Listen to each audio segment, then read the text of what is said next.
You're listening to Question Reality. Question Reality with Priscilla Leona. Welcome to the Question Reality Show. I'm Priscilla Leona, and we're coming to you live from Los Angeles, California. And I have just rewritten my show intro. Do not remember it. Not an actor, cannot memorize. As everybody knows, I've been doing this show for 22 years. Haven't been able to memorize my lines yet. But I keep changing the intro. I'm thinking that I can get it down shorter and shorter and shorter so that I can memorize it, but it just doesn't happen. Okay, so I'm Priscilla Leona. I'm producer and director and host of the show. And it is, of course, the Question Reality Show. And we have entertained and educated audience, as I said, for over 22 years. And we've had Oscar nominees, Emmy Award winners, Grammy Award winners, Tony Award winners, up and coming stars, just rising stars, and a lot of seasoned professionals. And they've come on the show and they've inspired and motivated and educated people who are pursuing a career in the entertainment industry. That's what we're all about. That's what we do. And hopefully the guests will be funny and entertaining and bring some great stories and give you sage advice if you are also pursuing a career in the entertainment industry. Now, if you want to be a guest, we would love for you to be a guest. If you want to come on and showcase your talent or promote something, or if you know anyone that wants to come on the show to do that, please email me at priscillaleona@yahoo.com. You can also do us a little itsy bitsy teeny weeny polka dot bikini favor, and that is subscribe and follow not only our show but also the guest if you find him entertaining and providing you with information to help you. Then you go, wow, this guy has really tipped me off.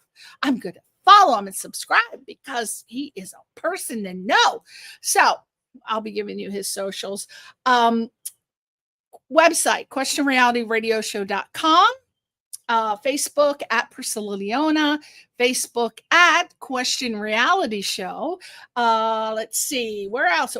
We're all over the place. Instagram at Priscilla Leona, TikTok at Priscilla Leona, YouTube at Priscilla Leona, Linktree at Priscilla Leona. You get the pattern here.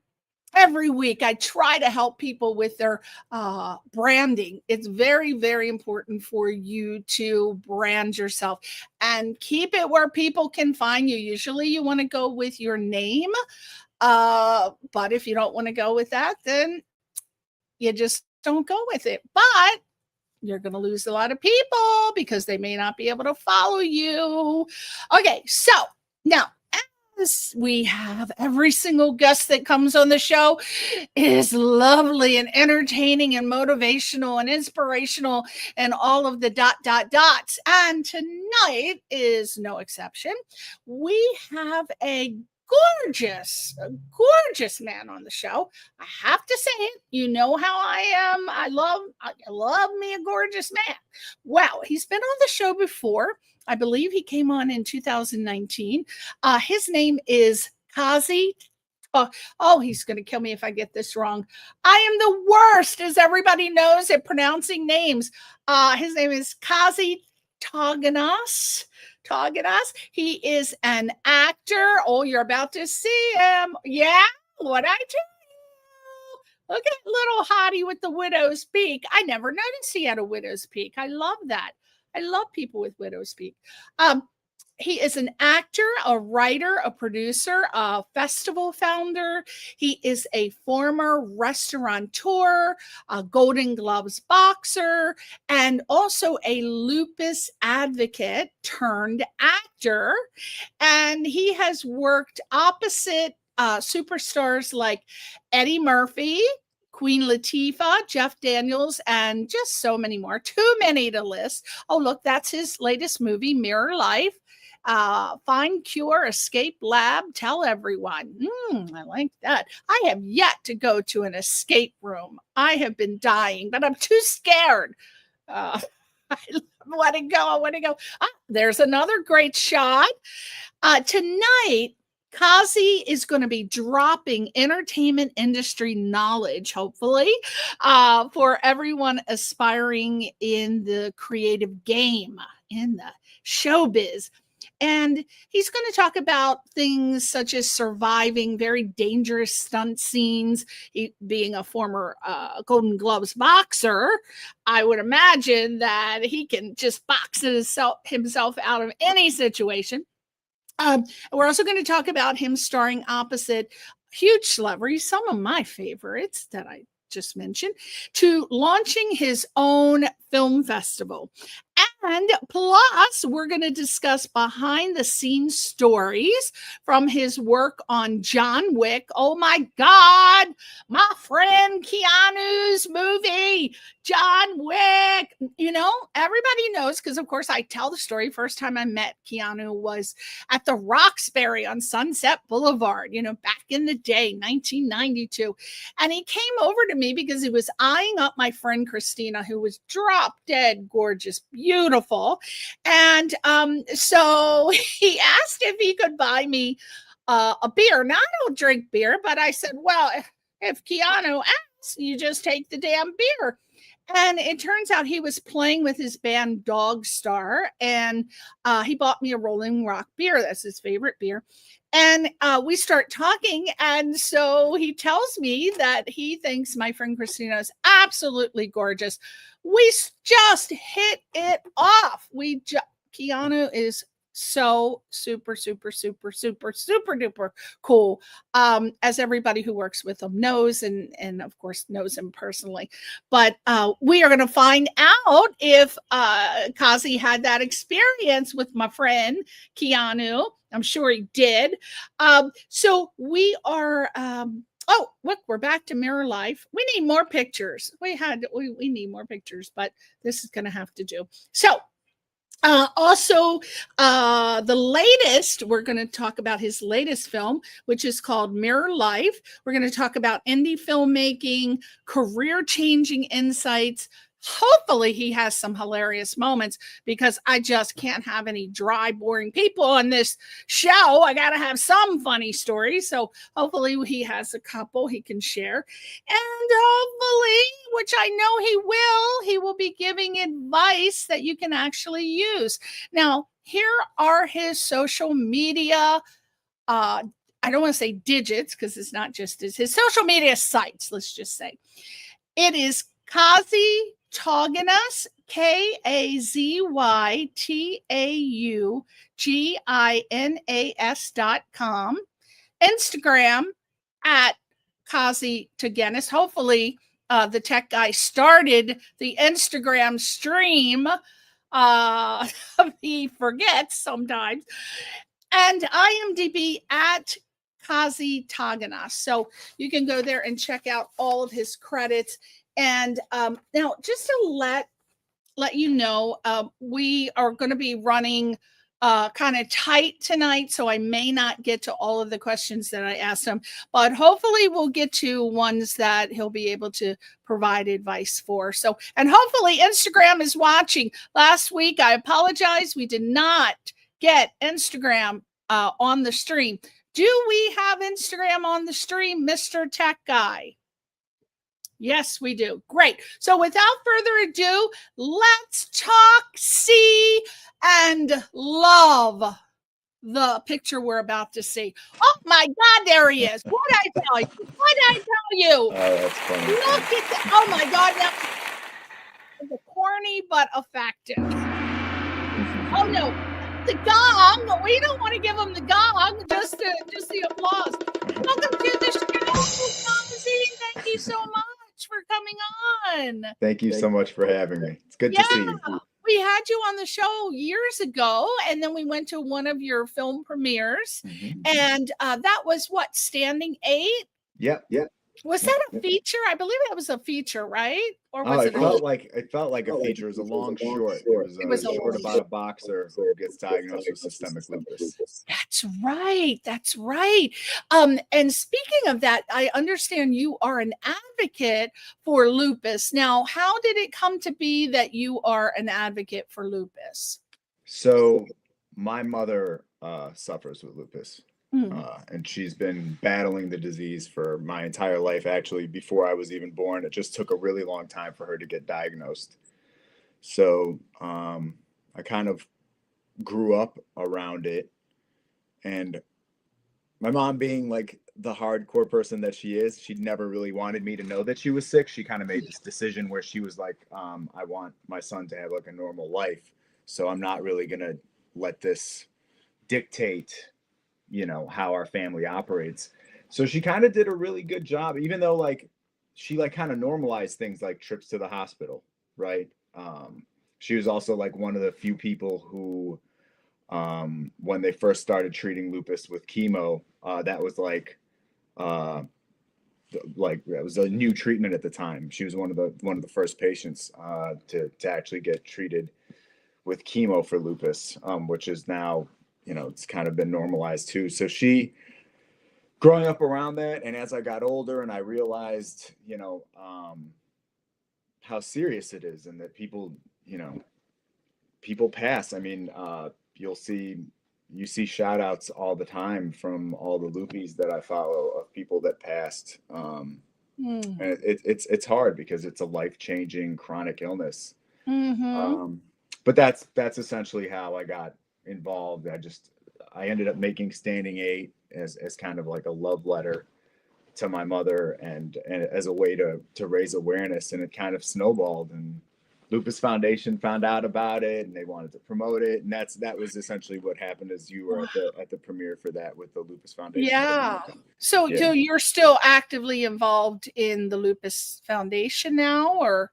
I was on the board of Lupus Tri-State, but they've made some changes where National has like taken over. So like the Philadelphia area has kind of been absorbed into National. So since that took place about like a year ago or so, I'm not on the board anymore because it's gotten it's like above my pay grade essentially. It's global. They've gotten huge. I've heard a lot of stories about that. I think it was a good move for consolidation for them, but and then it kind of takes out, I guess you don't want to use the word like bureaucracy, but like it kind of takes out some of the layers by getting everyone under the same umbrella, so but I loved doing the walks. I actually did the walk in Delaware because Delaware had its own walk. It was when you do those things, when you do those events, it means so much to the people that are like suffering from the disease, and even just showing up to volunteer and just be there to run some tables or whatever, like it's so meaningful because like a lot of people that suffer from autoimmune diseases kind of carry that burden alone, even around people that love them and are around them, because the disease doesn't always manifest itself in some kind of physical way, right? It's how you feel internally. Your immune system is literally trying to kill you.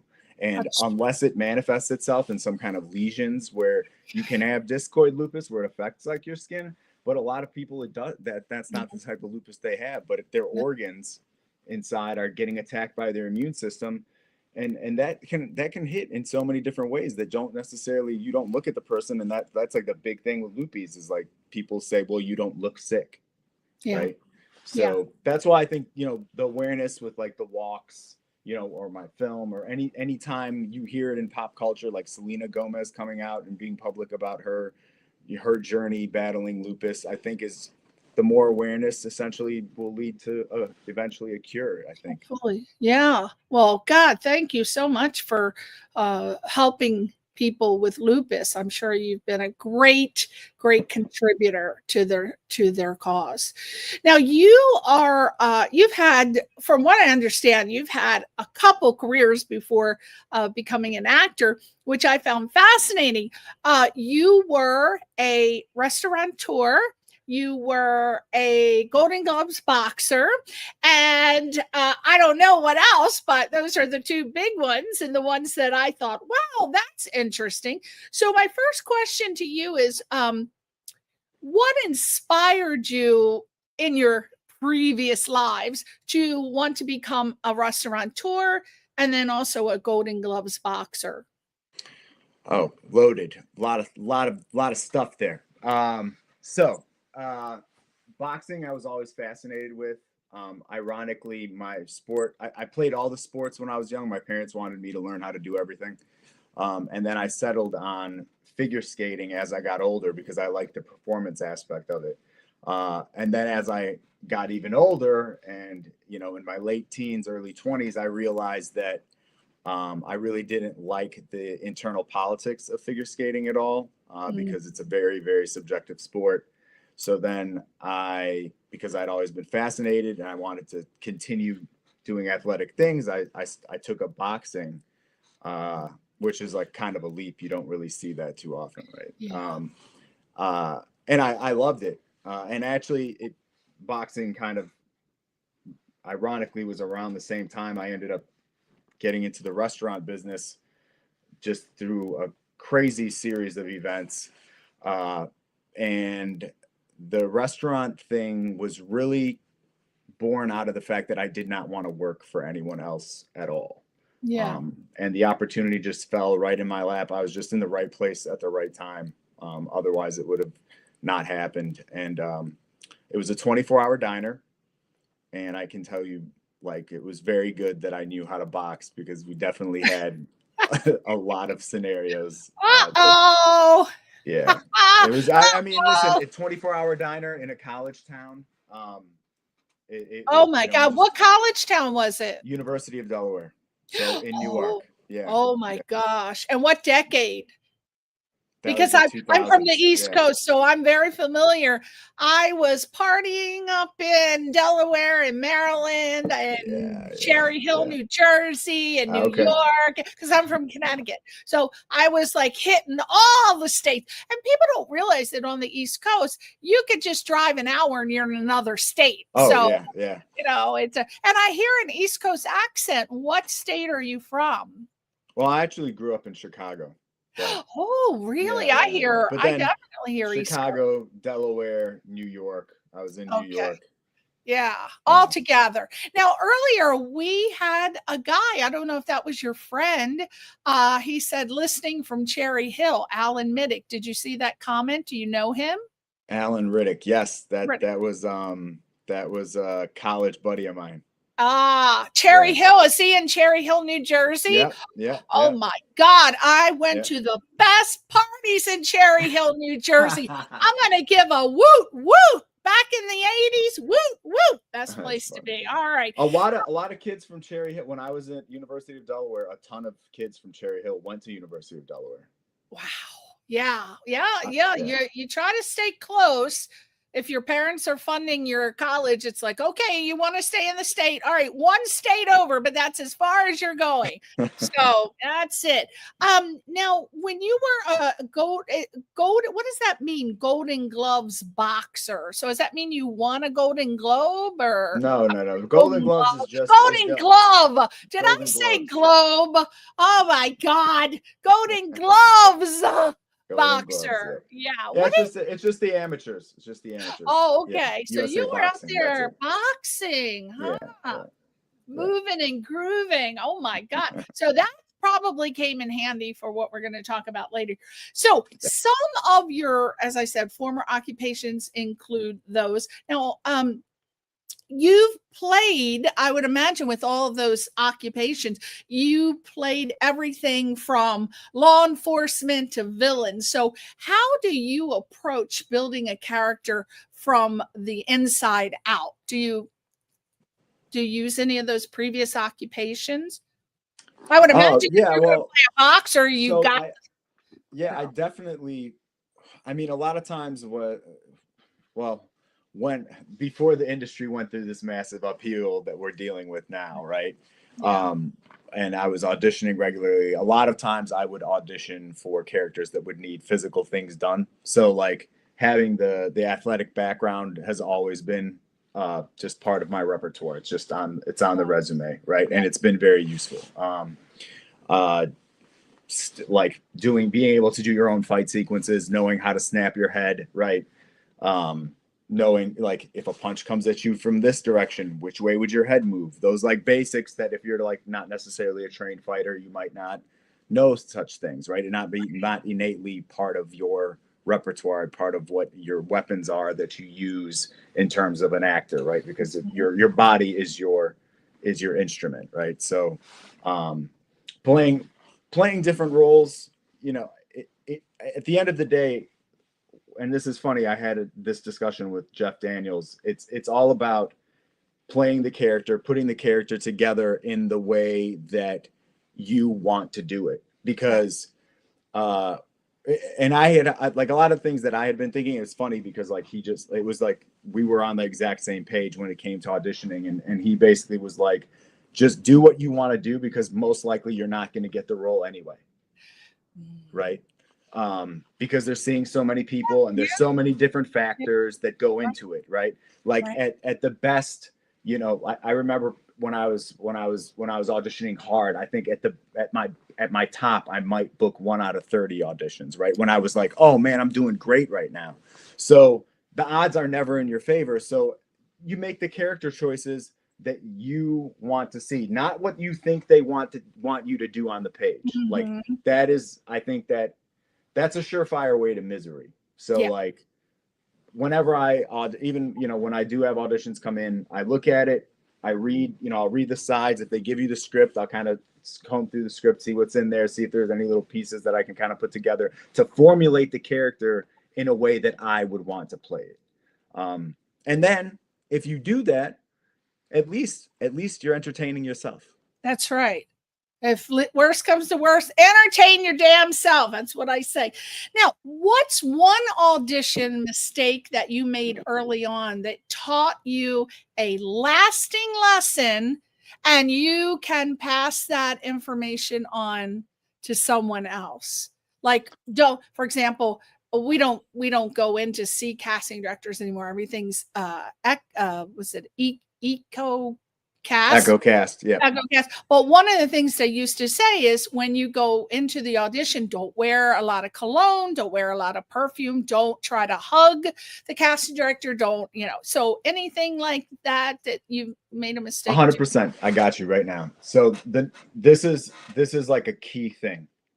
And especially when you're self-taping, because that's what we're all doing now, is we're all doing self-tapes, right? Right. You have to have definitive eye lines for everything that you're dealing with in your scene. Everything.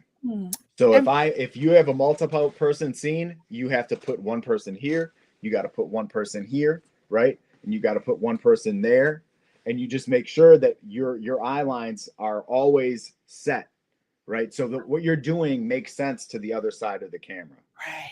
Yeah. Okay. And he's talking about readers for those who don't understand what he's saying. Because when you have you can have somebody read off the camera. That's what he's saying. So when you have a reader, but if, say, for instance, you have multiple people in that scene, you put them in a different place. And then you cannot just lock on to your reader when you're auditioning. Right. Nobody speaks to a person like this and says this, like, hey, Priscilla, how are you doing today? I think you did really good. I really like the show. People don't talk that way. Right. So you have to be comfortable enough in your own skin. And I think what I ended up doing is, in the scenes that I give myself some kind of activity to do that it makes me look down to get involved in whatever thing I'm doing while I'm having the conversation. With whatever said character there is. That's very good. That's very good. Because a lot of people, oh my gosh, I've heard so many people say it is, even though they're an actor, they feel very awkward and uncomfortable doing these EcoCasts. And I don't know. I said, I don't know if they're ever going to go out because I think they're here to stay. Because logically, it does make sense. You know, you save time and effort and gas money and a whole bunch of other benefits. But the downside I hear from actors is that they don't get to give the energy and the personal feel that a casting director could get from them in the room if they. Yeah. So I don't know. I'm not an actor, but I don't know. I can listen, even before the pandemic hit, I was mostly self-tape because I was reading for a lot of stuff in LA. I lived in New York, and I would be reading for LA all the time. So Okay. that, you know, So that's and normal. Yeah. it was getting normalized even before everything got crazy. Yeah, So, because I remember they introduced it and people were excited because they thought, oh, I don't have to go beg my mother for money for gas. And I remember, because, you know, actors are not running around with millions of dollars in their purses, so they were excited about that. Now, have you how do you stay creatively sharp between roles? Any rituals or classes or unexpected sources of inspiration? well, I guess that just kind of like my listen post strike. Yeah, like listen post SAG-AFTRA strike. No, like most of my friends that are in the industry have not been working regularly at all, right? So I always was of the mind, and this is why you went to a premiere event. I was always that I had, right, I was always like, develop your own content, like create your own content. What does that mean to you? Does that mean like you go on socials and you make up characters or whatever it is? For me, shooting a short, working on a feature, doing reshoots for a feature, writing another feature, right? Like editing, whatever, just finding ways to be creative. And I think we are headed into a very different pathway than what it has been for like our entire lives when it comes to the media landscape and like the entertainment industry as a whole. I think it's like, I guess the right word would be like decentralization, right? Like becoming, micro creators, like people building their YouTube channels, dropping content, shooting skits, maybe web series, because now the tools that we have, just even since the last interview that you and I had since 2019, the technology now has increased. AI. It's just unreal. It just, I mean, create you're a talking about script in leaps, 5 minutes. yeah, leaps and bounds, right? Leaps and bounds. Like things have changed so much. So it's like you can either adapt to those changes, right? Yeah. Like you have to, Yeah. right? Or like what is your feeling about that? Because Kazzy, that actor, I mean, we have seen, I don't know, I'm sure you have, but I have seen videos where these people look like real people. I cannot tell the difference. Yeah. Also, I have friends who work at the studios who say, you know what, we're going to be phasing out those actors within 10 to 15 years because we're tired of dealing with egos. And then we got screenwriters who say, I don't spend days and hours and weeks. I tell AI what I want and it writes me a screenplay in 5 minutes. Yeah. Oh my God. So what do you think the fate is? Well, listen, we are on the question. We're here. We're on the Question reality show, right? And you know what AI has now done? It's making us all question reality at any given time. You get on your phone and you watch a video. Is it real?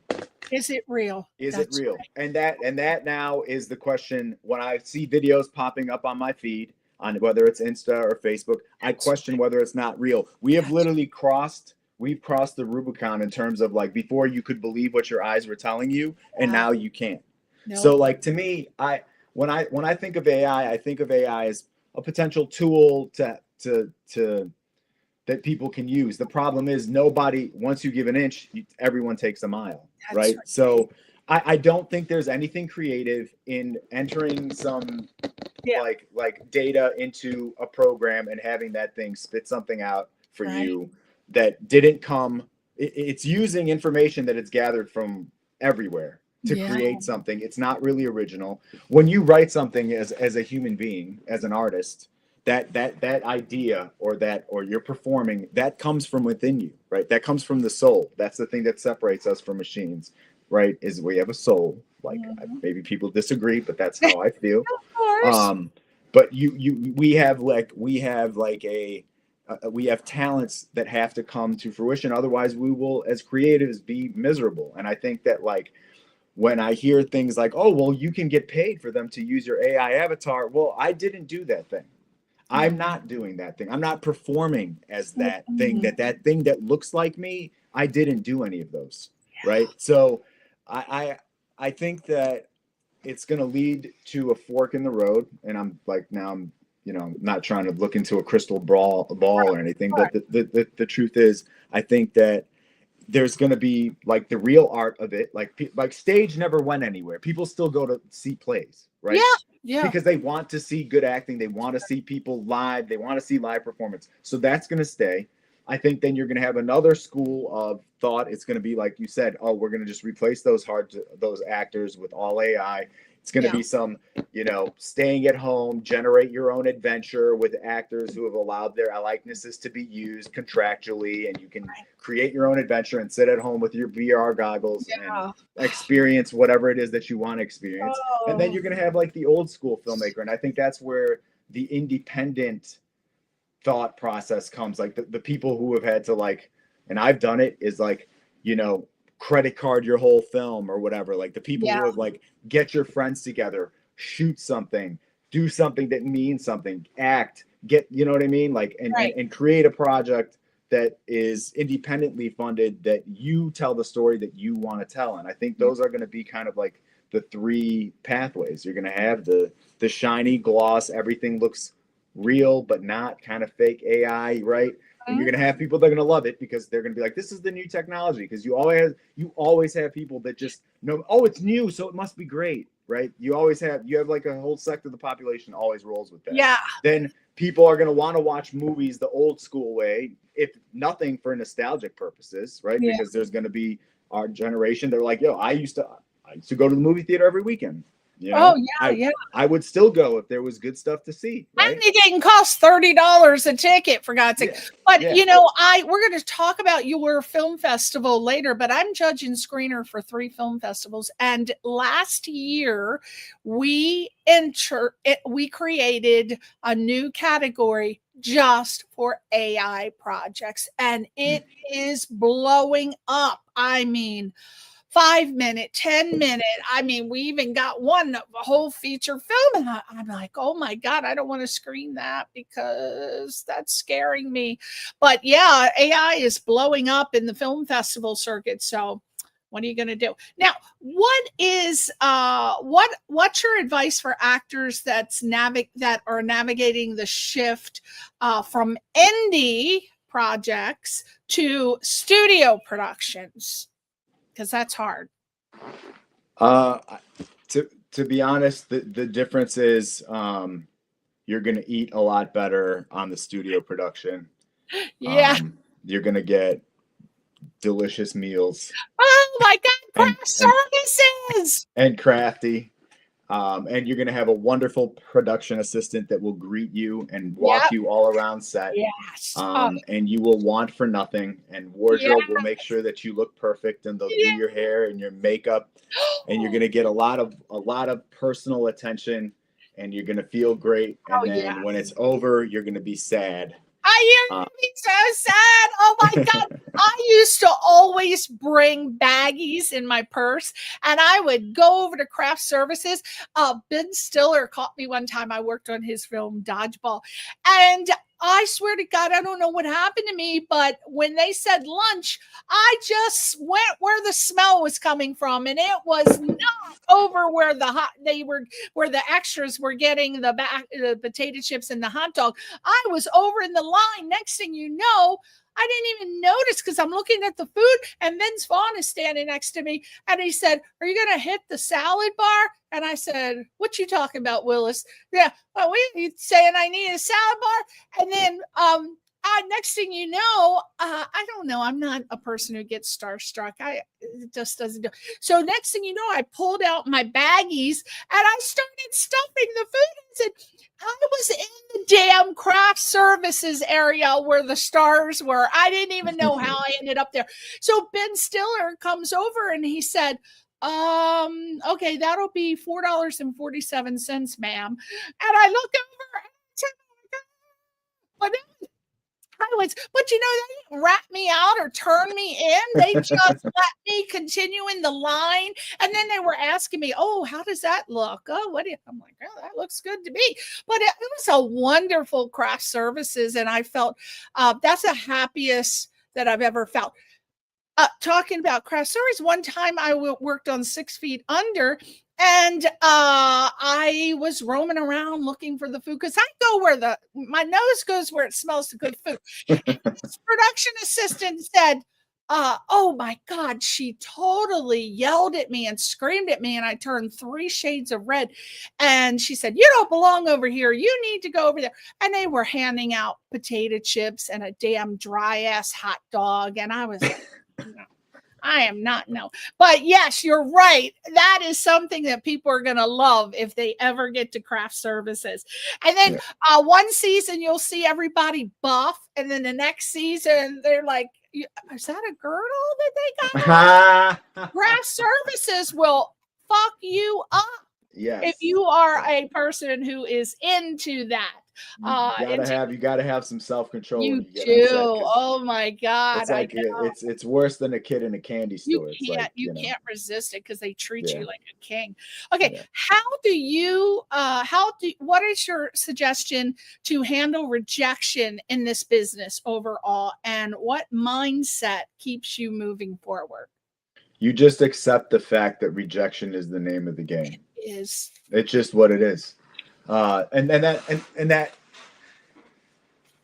how do you empower yourself so that rejection doesn't eat away at you? How do you empower yourself? What do you do? And my response to that is find a way to create your own content so that you can stay creatively satisfied. And then no matter what happens with your auditions and no matter what's going on, you at that time are like, didn't get it, but I got this other thing that I'm working on, right? That's right. That you actually that you are passionate about. Because the truth is, when you're booking a role, and I'm not negating how important it is to work on other people's stuff. Otherwise, if you didn't work on other people's stuff, then other people's stuff wouldn't get done, and et cetera, et cetera. So like, it's really important that you do that, and it is a huge accomplishment when you get cast in something. And I encourage you wholly to do your absolute best and take direction and be fun and easy to work with and make a good impression, because that's what your job is. That is your job. That's right. Because rejection is like, you're going to get rejected way more times than you're going to hear yes. That's right. You have to think, what is it going to do? What do I have to do to stay happy? Right? Because if you're creative, you have to be creating. Yeah. So if that means you got to go do a stage play, or you got to do readings with your friends, whatever it is, just do that and make sure that you always have that and those are like little wins that you can rack up that will keep you satisfied, right? Yeah. Like, you guys are like, you'll sit down with your friends, like 5 of you, like, let's just read through this play, right? Yeah. You have to do things like that. You have to be around other creatives.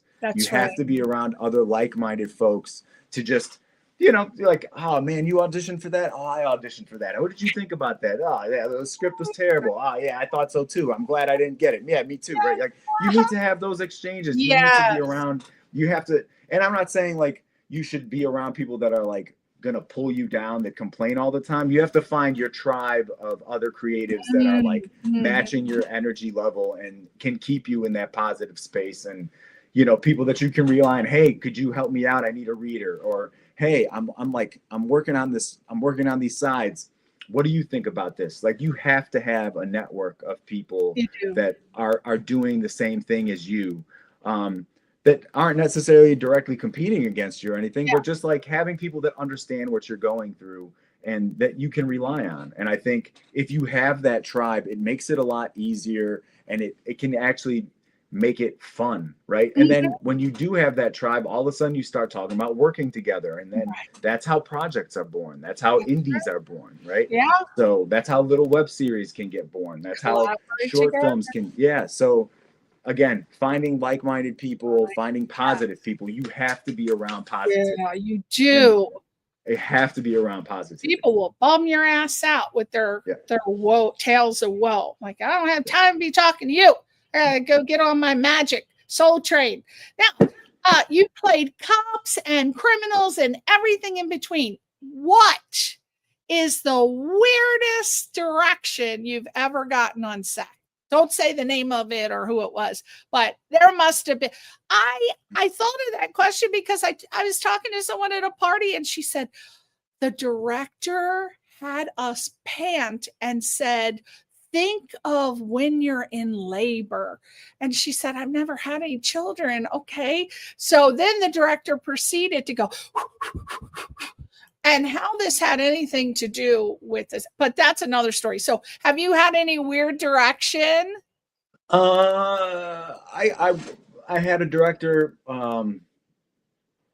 go, could you just do this? Oh, that's like, and I was like, you want me to go like, and he was like, yeah. And I was like, all right. Okay. Yeah. You look like Robin Williams doing that. Yeah, I was like, all right, if that's what you want, man, like use it. You know just like Robin Williams. Now, you've worked on John Wick. I told a little bit about the story when I first met Keanu in 92 at the Roxbury. Remember that movie, What is Love? And they were all in the car. Baby, don't hurt me. Yep. Oh my God, that was my club. I was at that club. That's when I could wear stiletto heels without killing myself. Very, very. So anyway, I met Keanu. So I know what he's like. What was your experience? Because you worked on John Wick. I want to hear it. Who was your character? And tell me. So John Wick was an interesting ride for me. That was like the first big studio film project period that I had ever booked. I actually got it because I had been taking classes with casting directors, getting to know casting directors. And I happened to meet Kate Geller, who at the time was casting John Wick at Christie Street casting. And she was teaching a class. She asked me to come in to the audition. I was like floored. It was for a much bigger role that I inevitably, that I didn't get. But I went in for the audition. I guess I crushed it because they like a half hour later, they asked me to come back for a director's session in 2 days to meet the director. And I went back for that. It went really well. They had me meet with they did like a stunt audition. And then I didn't hear anything because I didn't have an agent at that time. I was agentless. I had no agent, no manager. I had no idea what was going on. Yeah. Lo and behold, it turned out that they had to pause production for a while. There was I guess there was a period where they just didn't shoot anything at all. But I didn't know any of this stuff, right? Yeah. I just assumed I didn't get it. And like the last week before production wrapped, they tapped me for like this small little role that was going to only work for a couple of days. And I was like, they're like, oh, would you be available? I was like, yes, I'll be available. Yeah. And the first I think maybe like the second person I met on set was Keanu. Super cool. Yeah. Awesome. Down to earth, and it was at the original John Wick? The first one. First one? Yep. And who did you play? Because I'm going to go rent it again. And I'm literally in it. They cut my part down to like a quick montage. I was just playing the guy that was running the safe house right before Alfie Allen gets killed. Oh, okay. So, yeah, I'm glad you didn't kill his dog. No, that's what I auditioned to play one of the three that did kill one his of dog. The three. My God. But I didn't get it. The name of the game is Rejection. I didn't get it. That's the middle name. But you never know. Like a week before they're about to wrap, I ended up getting a call for a different role. So that's why you always bring it to every audition that you lay down, because you never know. Hope. Yeah, hold hope. I hold hope. Now let's talk about Queen Latifah. I have many friends who are friends with her, and they said, "Oh my God, Priscilla," because I've never met her, but they said she is so super cool, and she is lovely on set, and she's so nice, and she takes care of her people. And so, anyway, my question is, what was your experience working on The Equalizer 2 and with her specifically? Because I saw you in a scene with her. Yeah. So I worked on Equalizer 2 with Denzel. So I'd been in the film, right? I played one of the main bad guys in Equalizer 2, and then this was supposed to actually, the Equalizer TV show was supposed to happen right before the pandemic kicked off. I think that was like the last audition that I had before everything shut down. So I didn't even know if that was going to go. And then like end of 2020, they called me for it. They're like, "Hey, we need you." So I went, met Queen, had I was in like probably like I think it was the first big fight sequence that they were going to have for the TV show. And Queen was awesome. Like she came, like, you know, when you're dealing with some of the big stars, you don't know if you're just going to be dealing with their double like the whole time, or is it, but she showed up to all the rehearsals, and I'll never forget, like, she knew all her lines, like at the stunt rehearsals, and we weren't shooting for like another like 2 weeks out, and she had already had her lines memorized, because we would run through the lines before we did the sequence. And I was like, I was really impressed. I was like, wow, like she must know the show forward and backward, because like she's not shooting that for like 2 more weeks. So she was great. She was awesome. We had fun. We had fun. We had a good time. Glad that you're confirming that. Now, all of this talk about Keanu and Queen Latifah, I want to see your demo reel. Let's look at your demo. You want to see your demo reel? It's going to be a fun. So we're going to play. We're first going to play your demo reel, and then when we come back, we're going to talk about your your film. I don't know if I should call it new, or it's been a while. But anyway, when we come back, we're going to talk about him starting a film festival, how you can submit your projects to his film festival, and then we're going to talk about his latest film project. So I'm just, where do you see him acting? He's so good, people. I'm excited. All right, let's watch Kazy Tauginas. Retiring from the sport of boxing due to medical complications. It's been a good run, but it's over. Thank you for your support. Wait, do I know difficult times? Sure. Yeah, I know difficult times. Whenever you're ready. How long you been working here? About a year. It's a good gig. I'm a musician, so late nights don't bother me. Guitar? Drums. So, why don't you let that girl go? And I'll let you walk out of here. Let her go. Because you said so. Lady, I don't know who you think you are, but this is my world. And in my world, man is out of sight. Dolomite, Dolomite, Dolomite. What y'all think of that? If you blow it, we're gonna own your records like till the end of time. Admire your passion. You gotta understand, Rudy, you're not just asking for a loan. Watch out! Твой брат? Sasa, the twin brother. Hey, You gotta get out of here. I got a jacket. Whoa. Keep it moving. Keep it moving. No. You gotta keep it moving. Can we trade? Jackets? No. Back up. Back up. I get it. I just need to step. Okay. Told you, get back. All right, okay. Hey, I just got it nice.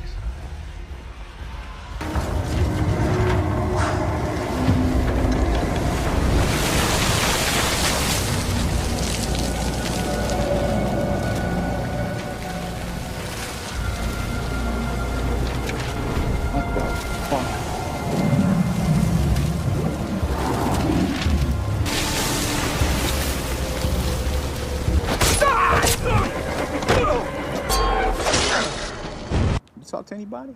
Like who? Who? Fuck you mean who, man? You got a plan? Not really. What you been cooking the last 6 months? Nothing, man. Just trying to get back on my feet. I was about to say, man, you trying to work? Not really. Come on, dog. This ain't no buffet. You don't just dip in and dip out. Of course, we'll have a wedding, and I'll invite the 2 people that I know, and you can invite everyone that you know. Yes. Yeah. That's right. It'll be great. Let's see. Like this. And I'm just trying to stay close to me. Everybody, this is robbery! No one move! You put your jewelry, wallet in the satchel. Come on.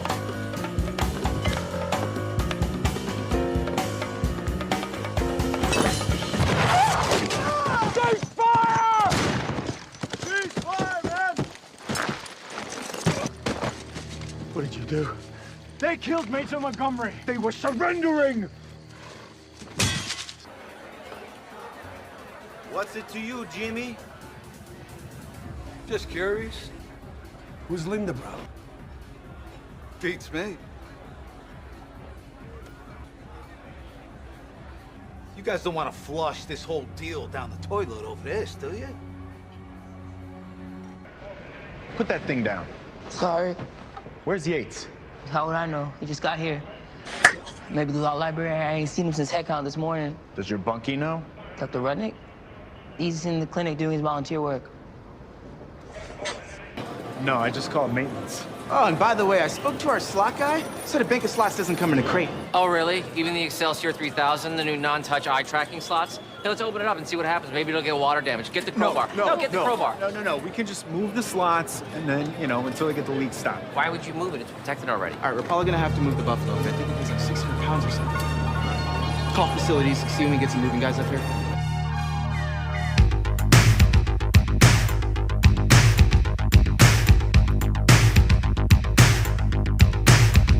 Hold up, don't talk on the music, please. Just take 2 pulls and breathe. Eyes all low about a few degrees, so faded no one could move or leave. 3 days went by, what time is it? I don't have much tolerance. Forget talking money and politics. Shorty wanna know which kind of fits. I can't resist. Told her stand there and strip. I threw bread on top like a ham and Swiss. Till my wallet got thin like Taylor Swift. Fuck the cannabis, hold up, let me take off the camera lens. Now back it on up like an ambulance. When I'm done, put your name on the mailing list. Right here, girl. I still treat the subway like I was on stage about to heat the runway. Flyer than your pops on Easter Sunday. Real success, I'ma seize it one day. If your purpose in life is only to exist, for me that's not enough. I'm a social futurist. So if you haven't noticed, I keep telling you no.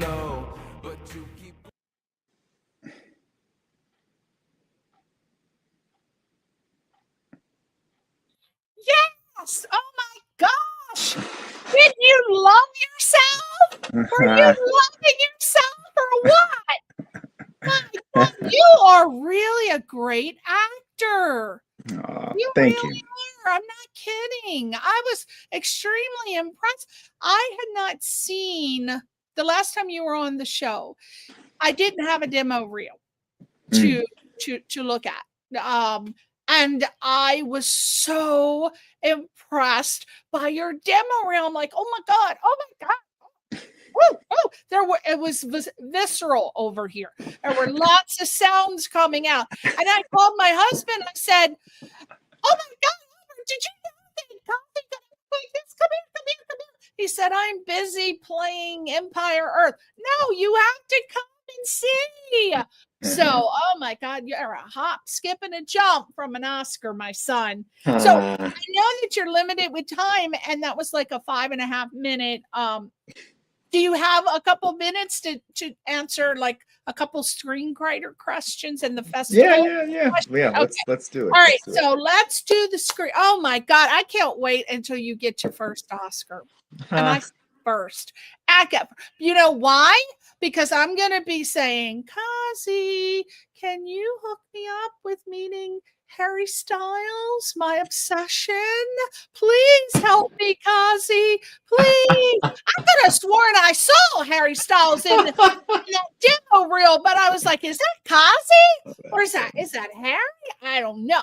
But I'll be hitting you up. So hurry and get the Oscar, please. Okay. So now let's talk about, we're going to move into screenwriter mode. Let's talk about your film Mirror Life. So what's it about? What was the inspiration to write the film, and who stars in it? So Mirror Life is really I think if I had to summarize, it's really a warning shot against the scientific community initiating mirror life research, which ironically this project has spanned a really long time. So like we started years and years ago before the pandemic. We shot a lot of stuff. And then, you know, life happens and whatnot. And we, you know, I finally was able to get it done in 2025. And I'm very, very proud of it. But it's basically about a woman that's searching for her cousin who disappeared after entering an illegal clinical trial. And it jumps between two timelines. So the cousin who is looking for me, my character, the cousin Tracy, played by Courtney Cavanaugh, who played my wife in Standing 8. So she plays my cousin. She's looking for me. And it jumps between the two timelines. They run simultaneously. So it's like her trying to figure out what happened to him. And then you see what actually happened to him until it all comes crashing together at the end of the film. Oh, who are some other people that are co-starring in the film? I mean, if you saw Standing 8, you're going to recognize a lot of the faces. Okay. So I like that. You are working the Steven Spielberg, Robert De Niro, Scorsese method, where if you work with people, why not work with them over and over and over if there's chemistry? And then I've had so many people say, oh, that's nepotism. Well, no, it's not really, but they're not nepo babies of these people. But if you find, as you said, your tribe, which is my favorite word to say, your tribe, and these are people you get along with, they show up on time, they don't do drugs or alcohol, or why not work with them again? Because you can depend and rely on them, Kazzy. Am I right? Correct, 100%. And the impetus behind like the reshoots that we did for the project this last year was getting my tribe together and getting us all to work together again. I'm really, really proud of the film, especially because this was like a labor of love that took a long time to do. It's indie, you know, it's low budget, but I think, you know, my editor, Aidan Kane, did an incredible job of modernizing and, you know, especially with like some of the older footage that we had and integrating it with this kind of found footage storyline. I'm just like really, really proud of what we were able to do on so little money and great talent like Kyle Carvin. He was like in 0 Day. One of my teachers, Victor Verhage, when I was at the New York Film Academy, is in it. Isaiah Frizzell, he runs the Birdbane podcast, a good friend of mine. He's in it. It's just, and anyone who's seen Standing 8, you'd be like, wait, I know that person. I know that person. I know that person. And it's because, like, of course, like you want to keep working with the same, the same folks. Yeah.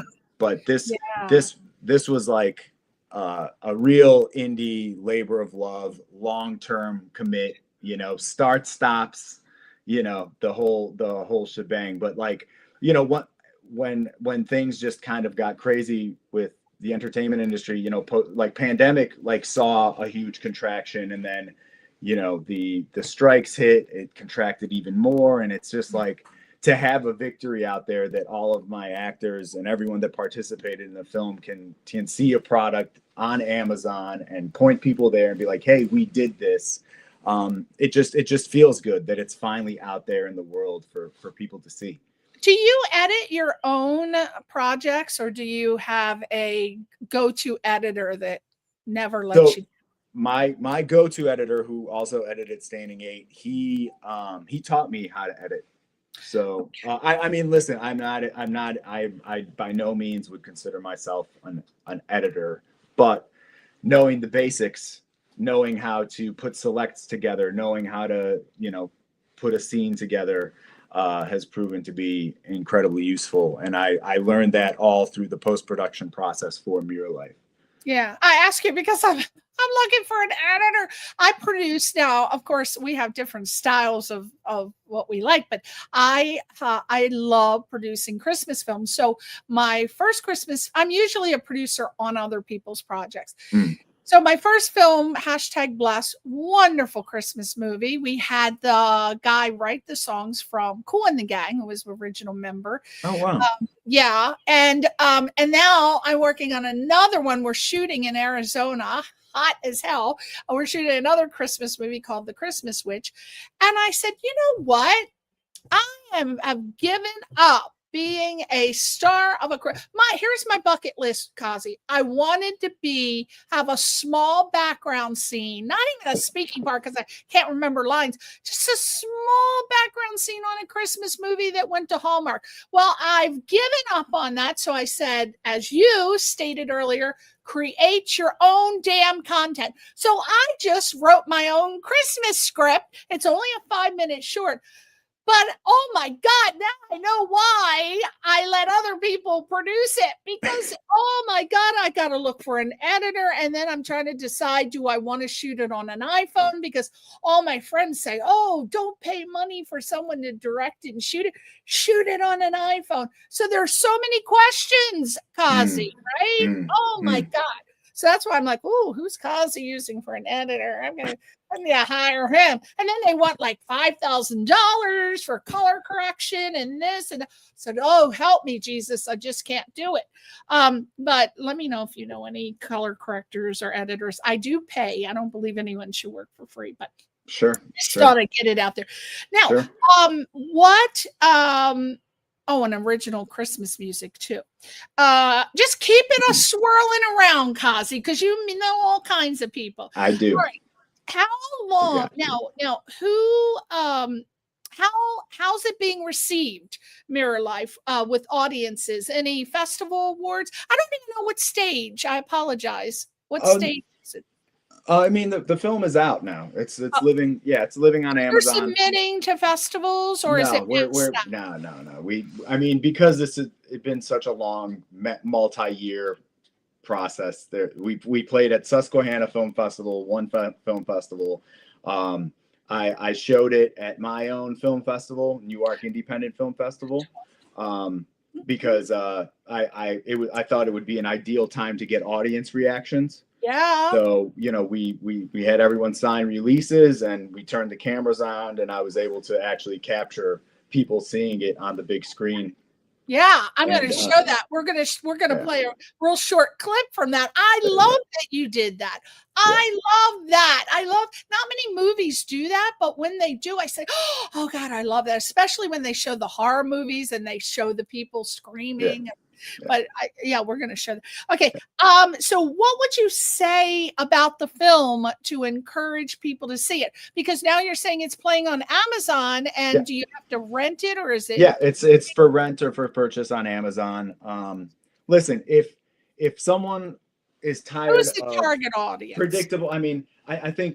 I think this is what it really comes down to. And this was like a recurring theme of like when we interviewed audience members after we watched the film, and like the user reviews that have been coming in is just everyone feels like it's not your cookie cutter Hollywood storyline. And a lot of people, repetitive theme was they had no idea what was going, like where it was going to go. Like they were like, this movie turned into like this Game of Thrones thing. You're like, all of a sudden this guy didn't make it. You're like, what? So we throw a lot at you in a very short period of time. The pacing is fast, and I think most people are going to have trouble predicting what's going to happen with the story. And I think that it's refreshing, right? Yeah. And I think that's what now there is a segment of the population that just wants to be challenged a little bit when they watch something. They don't want to, halfway through I know exactly how this is going to end. I've seen this story before. And I think when we were able to do like our reshoots and introduce like a new storyline into the piece, it really took it in directions that made it very hard to predict. And I've heard that at a lot of the different times that we've screened. We played for a week in Brooklyn and New York at Film Noir Cinema. So we had a screening up there, and it was this. I've just heard this like recurring theme. Like they're just like, I had no idea where the story was going, and that's what I want. I want people to just be entertained by this horror, sci-fi, action kind of found footage hybrid thriller, and that's it. It's fun.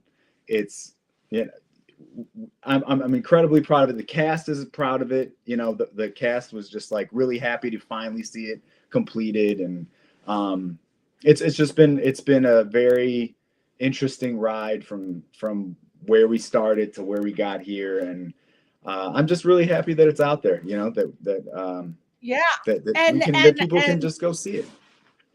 And what I love is, so everybody go to Amazon after we get off, finish this interview.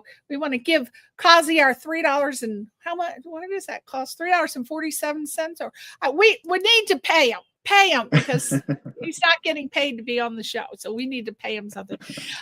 Now you launch, which I love. Great pioneer. Pioneer Road is what I call it when people pioneer their own projects. You launched NIFF. So first of all, what does that stand for?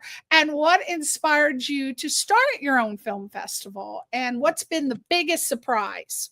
Sure. Newark Independent Film Festival in Newark, Delaware, at the Chapel Street Players, which is a beautiful 501c nonprofit performing arts venue with a sound system that will blow most movie theaters away. An incredible facility. I'm so blessed to have them. It's a great partnership. All submissions, horror, comedy, yes. everything. So we pretty much accept all genres. Short films only at this point in time, you know, unless we have some kind of special type of event where we're going to like when I screened my feature, right? So we're shorts, 30-minute max in length. Submit your film through Film Freeway. The reason I set up the film festival is I just felt that the direction that the studios are headed now, and, you know, outsourcing all of our jobs overseas, chasing tax credits, the massive contraction, hearing about people like just not working. And I just wanted to kind of build my own playground and help kind of fight against that and really celebrate the independent filmmaker, the person who did put their film on a credit card because they felt so strongly about telling a story. And it's a short, right? So like, where do shorts end up, right? So I just wanted to create like a very like inclusive type of an atmosphere for indie filmmakers where they would be able to see their film on the big screen. Also, I'm like super anal when it comes to sound design, sound mix, because like if your mix is off, I can't play it. Like, so I do multiple quality checks to make sure that everyone's film sounds good when we're playing it. And color correction, people. Color correction's very important too. I'm sure Kazzy agrees. You don't want to see you have to have the final touches on your project. You do. That is where you don't want to. You want to splurge on that. That's where you don't want to save your money. And what is that word called when people are like, oh, I don't have money for it. You don't want to. You don't want to cut costs in your Exactly. post-production. Yeah. Right? You want to, like, if you don't have the means, you have to find someone. And that's another reason I started the film festival, right? Because now people are collaborating off of meeting each other at the film festival. So we have like networking events, we do awards, we give out awards for everything. So cinematography, acting, editing, screenplays, you name it, we give out awards for different categories. Award ceremony? Do you have like a red carpet award ceremony like on a Sunday or something? Yep. We pull out, we do red carpet interviews, we do one-on-one podcast style interviews with everybody. So you have like every filmmaker pretty much this year that attended the film festival got 2 shots to talk about their film. They got to sit down with our podcasting interviewer, Alfie. She runs the Film Journal. She has her own podcast called Join the Scene. So she would sit down with them in the podcasting environment. And then we would also, I had Erica Becker on the red carpet interviewing them on the red carpet before or after their films actually screened. Wow. So my God. That's great that you did that. That's so important to make them feel like they're stars too, because they are stars. They will become stars, and they are stars in their own right. I got a guy named Rico. He just hosted the Catalina Film Festival. Oh my God, this guy needs his own talk show. He is fantastic. Red carpet interviewer. And I said, wow, we got to get you at, I'm going to get you at every single film festival that I have, because I am a screener for Burbank International, and then Sholo, and then Tarzana. And you probably know the started that. But yeah, oh my gosh. Well, if you ever need a red carpet host, I'm gonna tell him to look you up. His name is Rico No Suave. So, Okay. but you always need a backup person. You never know because it's going to get big. Well, I'm glad that it is small and shorts because guess who's going to be paying their $80 to get their film in your festival? Me. When is your submission dates? That's something we're going into 2026. It looks like the film festival is going to be in August. I'm locking down mid-August, and then we will open for submissions January 1st.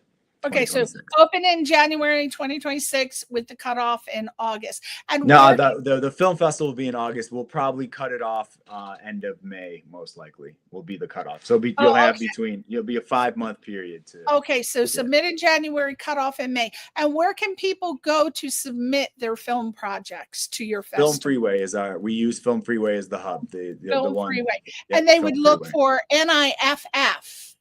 Newark, I would go Newark Independent Film Festival. Newark. NEWARK, not to be confused with Newark in Jersey. We are in Newark, Delaware. Yes, a lot of people don't know that. They always think it's Jersey, but there is a Newark, Delaware, people. Yeah. And real quick, and then we're going to play the little couple minute the trailer. Sure. What are, for people who want to know, what are just very basic, what are the basic steps to submit their film to your festival? They go to Film Freeway, but before that, there's, as you said, you care about quality. So I would say, to repeat what you said, make sure there's excellent color correction on the film. What else?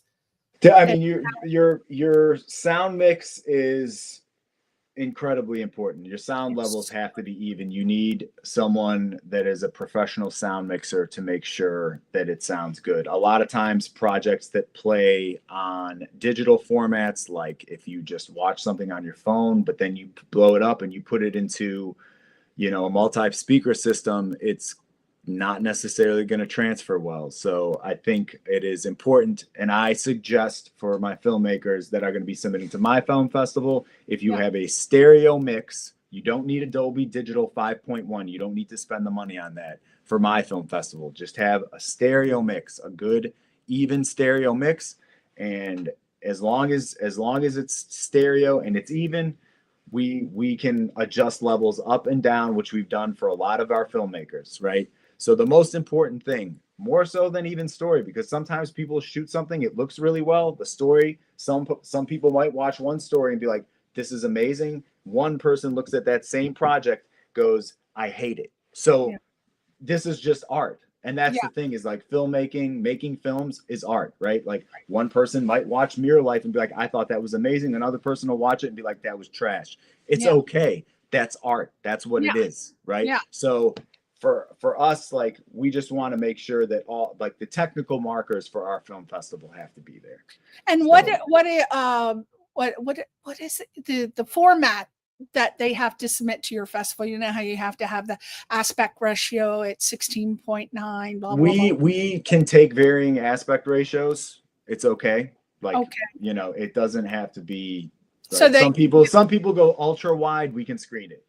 When we don't have to cut it off.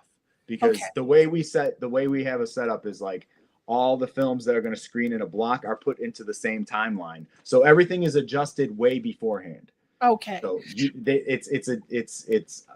trust me, I've been to enough film festivals myself to know like what works and what doesn't. So we have a very distinctive system. So like we'll be able to adjust on the fly. It's not fully, but like, we do so many quality checks that, like, if there is an issue with picture quality, they're going to know the first time that we run it at the venue. And then I'll go back and say, hey, we need you to make this adjustment and allow the filmmaker to make the adjustment. Because again, if you got into the film festival, we want to make sure that it's shown in its best light. Okay. So .mov is fine. Yeah. I mean, the thing is 1080p .mov is optimal. Okay. Right. Okay. That's good. That's good because with that's a stereo mix, 1080p with a .mov stereo with a mix. stereo mix. Very important. Okay, so last question with that. What is the one thing that you wish that any indie filmmaker knew? What did I write? I'm like driving my own question. I can't read it. What's the one thing you wish every indie filmmaker knew before submitting to a festival, including yourself? Literally the number one reason we rejected films was sound mix. The sound. The sound mix. Yes. Yes. Okay. And you hear like people will like that's the number one complaint that you get from filmmakers is like when they go to the screening venue, they're like the sound was really bad. Yes. Right? Because they don't do so like you can't have everyone having a different mix, right? And then not quality checking beforehand. Like I think on the festival, that falls on the festival. Like the festival should know ahead of time if the sound quality is off, and they should give the filmmaker time to adjust if need be. Right. But yeah, that is like critical. That is absolutely critical, is because if you will lose your whole audience if you can hear one character speak and then the other one you can't. Like you will literally lose your audience.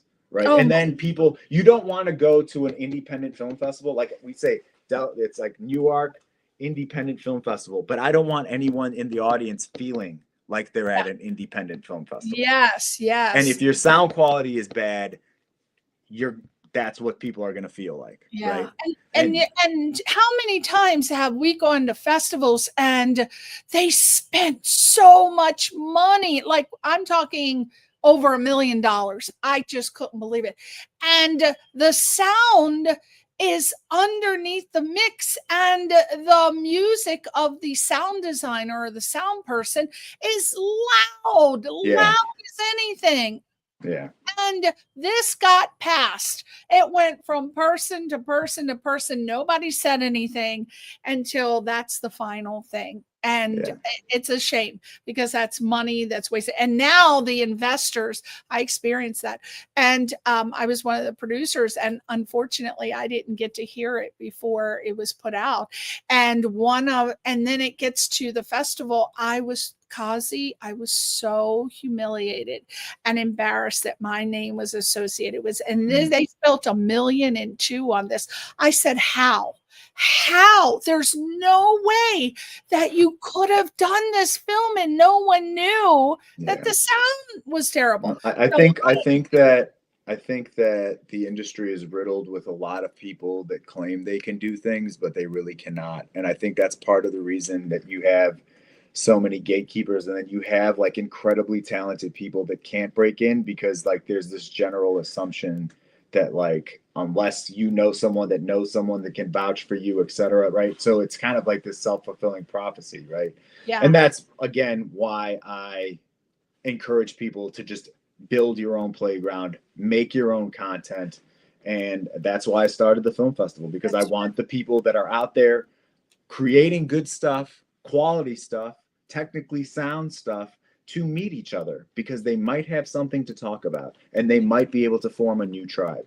And a lot of times when you go to these film festivals, I'd say at least 90% of the time, someone like you, who's the film festival creator, will invite people who can give them distribution deals. I see it all the time. It happens at every single festival that I'm part of. Somebody gets a distribution deal. I'm like, wow, but the film will deserve it. But there's a possibility that you might offer that. Now, I want to make sure you do have people who screen every film, right? Yes, 100%. Yeah. And do they get? And we have a committee. We have a committee that rates. We have a rating system. Everyone rates, and then sometimes you have a clear winner just off of ratings. No need to vote. Like you're like, oh, this is it, done. Yeah. But then there are times where like things are unclear. You got to vote, right? Yeah. So we usually have to last year we had multiple sessions where we had to vote just because we had so many submissions. But yeah, every single film gets screened. I'm glad to hear that. That's one of the big pet peeves in this industry with film festivals. First of all, people don't realize you got to at least include a 20% cushion for your post-production, and that should include film festivals. Yeah. And I hear so many people say, oh my God, I spent $80, $100. I never got a letter back saying my film was accepted. I never got a letter back saying it was rejected. I don't know where my money went. I don't even know if anybody screened the film. We emailed them. We would email them and let them know why they didn't get in. That's so good. I'm really glad to hear that. And the number one reason literally was sound mix. Sound. Oh, I'm so with you on that damn sound. Okay, so without further ado, we are going to close the show out with the I believe this is the screener for God, is it? I think it was what you filmed for in the audience for. Oh, okay. So one of our audience Mirror Life. teasers. So yeah, one of your teaser. and also what I loved that you did. I wish more people did this. Was that you got people to interview. Yeah. The audience members when they came out. So you're getting legitimate critiques, free advertising. People. Take note of what Kazzy did and do the same. So we are going to close the show out so you can see Mirror Life, but just to give his social medias, because we all want to follow him. And that would be, I'm going to let you do it yourself. Jesus Christ Almighty. Call your website. Just go ahead and say it.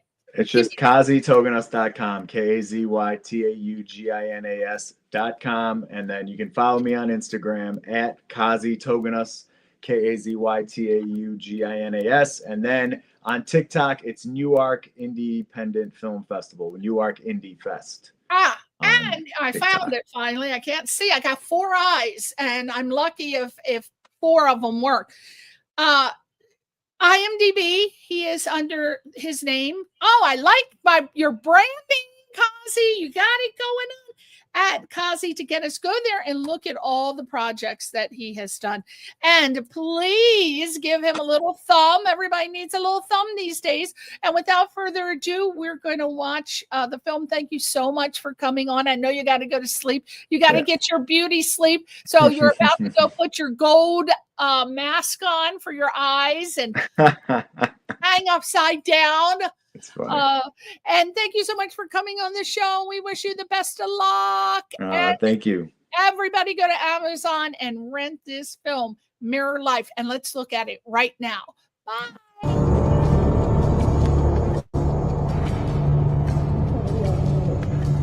Director, writer, everything. Kazzy, how do you feel tonight? It's finally here. It is finally here. I'm super excited. It's just weird. I'm getting interviewed by one of my own cast members. I know. That's cool. It's all good. It's all good. This is what we do. This is how we roll. Yeah.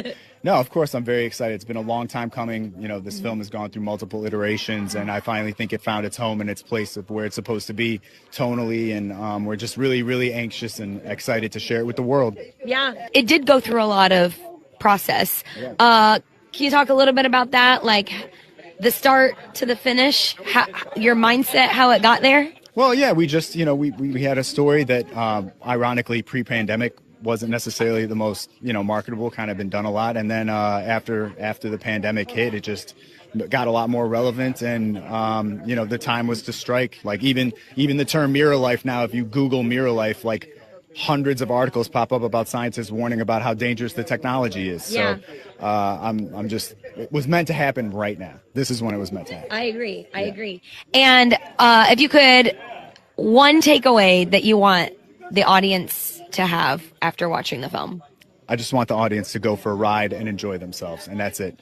That's right. it. This is a horror, sci-fi, action, found footage, hybrid thriller with a zombie twist. It's one of the most unique things you're going to see, right? I mean, I hope so. I think so. Yeah. Well, congratulations. All right.